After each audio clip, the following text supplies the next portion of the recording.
Hello there. So it's been a while. Let's talk about the stuff that's been going on. And this summer has not been great. The lack of signings, the amount of rejections, and the behavior of Alexander Isak has made this quite a horrible summer for Newcastle fans everywhere.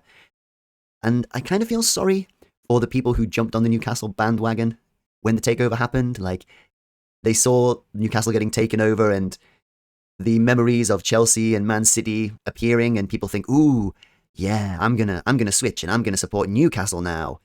And then 3 years later, looking around at the transfer window, going, "What is happening? Like, this is madness."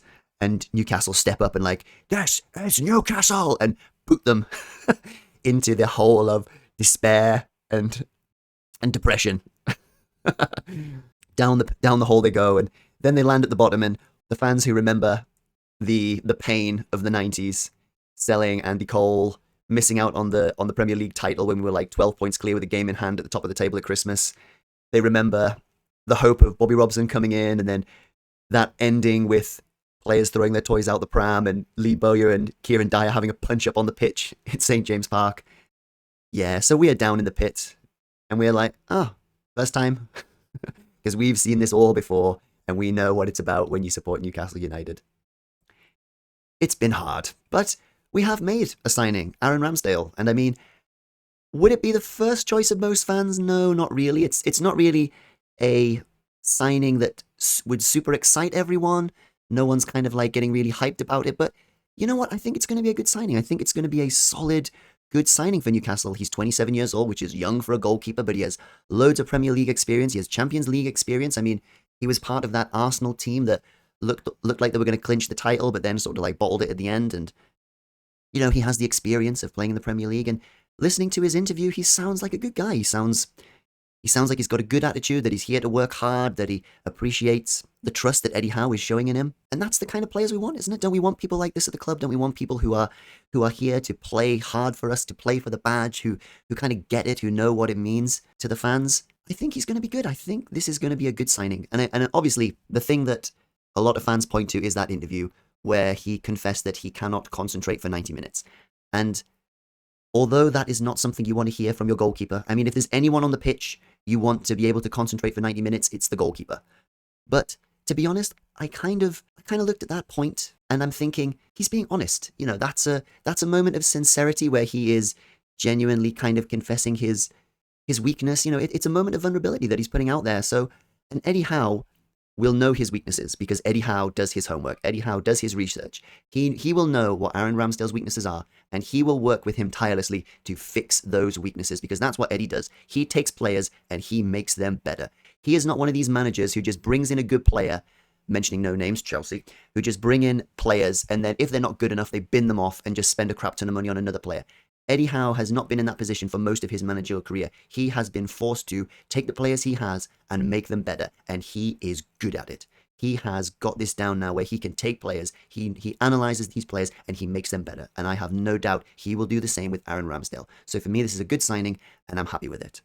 And also, take this with a pinch of salt, but a lot of people are saying that the deal is done, that Malik Thiaw has agreed personal terms. We have agreed a fee with AC Milan, and he is going to be a Newcastle player. And it seems like it's going to be a 34 million with bonuses for a 24-year-old defender who has Champions League experience and who is a German international.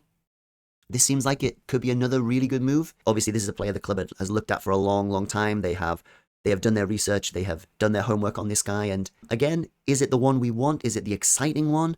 No, not really. It's not the exciting marquee signing that we were hoping at the start of the summer. But at this point, I feel like we should be happy that Eddie is getting the players he wants, because obviously these are the people that he's identified can take the team forward in the way he is going to take them forward. So if we can get this done, another good signing. So that will be Elanga, Ramsdale, Malik Thiaw. 3 players in. Still not enough, though. Still not enough. We need to push on and we need more. Wissa is rumbling away in the background again, and who knows what's going to happen. That seems like everything is just waiting for Brentford to sign a striker, maybe. But that would be good if we can get him in. He is a bit closer to 30 than most people would like, but at the end of the day, if he scores goals, and he did score a lot of goals last season, if he scores goals for Newcastle, then his age doesn't really matter.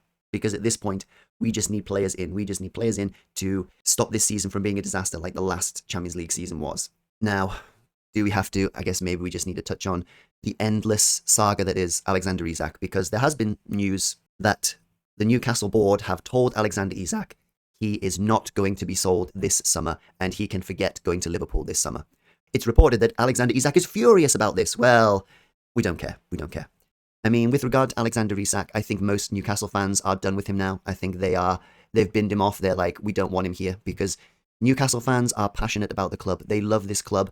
And if you wrong this club, if you behave in a way that people see as disrespectful to the club, they will bin you off, and they don't care because they love the club more than they love names. The name on the front of the shirt matters more than the name on the back of the shirt. Over the years, Newcastle have lost lots and lots of good players. We are used to having our good players taken away from us, and the club continues, the club goes on. Alexander Isak is not bigger than this club. And at this point now, for me, it is just a matter of principle. Newcastle United need to lay down a marker that you cannot behave in this way and get what you want at Newcastle United. And this is a message to all the other players out there who might think they can come in and use Newcastle as a stepping stone and then behave like children and get their way. You're not going to get your way. If you behave professionally, then things can be done. And I said in one of my very first videos that I made that I think Newcastle will sell Alexander Isak in time, because Newcastle fans know the club cannot grow quick enough to give him the success that he wants and that his skill demands. But there are ways to go about it. There are ways to do things. And the way he has acted, now bear in mind, we don't know all the details. All we know is the evidence that is presented in front of our face. And the evidence is that Alexander Isak, a few months before the season end, said he was happy. He then waited till the transfer window was half done and then went on strike as when the pre-season began. So that is all we know for facts. Everything else is just speculation. We don't know what he was promised. We don't know what the club promised him, what was said, what was denied. We don't know the facts. All we know is that he waited until the middle of the transfer window and then went on strike before even a single bid was placed for him. And so he has behaved in a very unprofessional manner. He has let his teammates down. He has let the club down. He has let the fans down. And most of all, he has let Eddie Howe down. And the insane thing to me is that Eddie Howe is still defending this guy. Eddie Howe refuses at every opportunity to throw this guy under the bus. He is protecting him at every opportunity. Even now, as it is obvious the guy is on strike, Eddie Howe is still giving press conferences saying that he wants him in the team, he wants him back, he wants him to play for him, but it just cannot happen. Eddie Howe has the patience of a saint. I mean, this guy will go to any length to protect the players under his watch, because it's obvious that Alexander Isak and his management team are behaving in an incredibly unprofessional manner, but Eddie Howe is just still refusing to throw him under the bus and say it how it is. Now, Eddie Howe was asked if Newcastle will force Alexander Isak to stay at the club, and Eddie Howe kind of responded with, well, I don't think the club can do that, but bear in mind, Eddie Howe was also asked about the signing of Harvey Barnes and said he didn't know anything about it when Harvey Barnes was literally in the next room. So you got to take what he says with a pinch of salt on these matters, because he will say what is in the best interest of the club. For me, this is now a matter of principle. I think if the Newcastle fans never saw Isak again, I don't think they would mind. This is a message that we are sending out to the players who are at the club and the players who come to the club. If you come here and disrespect the club, your manager and your teammates, you will not get what you want. We will not put up with unprofessional behavior. But if you are willing to act in a professional manner and honor your contract and do what you should do as a professional football player, we understand the reality of our situation. And we will work with you for the benefit of both parties. But this is a symbiotic relationship. This is not all about Alexander Isak and his career. There are two parties involved in this, Alexander Isak and Newcastle United. And we have to do what is best for both parties, not just for him. Let's see how this plays out in the next couple of weeks.